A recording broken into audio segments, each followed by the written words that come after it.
Ready to explode your Facebook post engagement and send traffic soaring? Let's dive right in. First, make sure you're logged into your Facebook account, then locate the Create Post box. It's usually at the top of your timeline, where you'd normally write your update. Now comes the fun part. Type out your Facebook post just like you normally would write something engaging, informative, and that grabs your audience's attention. Don't forget to include a clear call to action. Tell people why they should click the link. Give them a reason to engage. Next, it's time to add your link. Copy and paste the URL of the website, article, or landing page that you want people to visit. After you paste the link into the post, Facebook will automatically try to create a rich preview.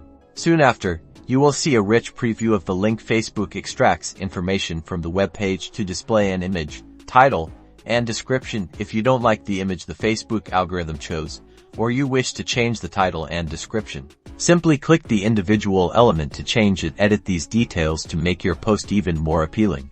Once you've completed your post and made adjustments, simply click the post button. Boom, your post is now live with a fully functional, clickable link, ready to drive more traffic to your website. Now start sharing and watch as engagement skyrockets. Remember to like and subscribe for more Facebook tips.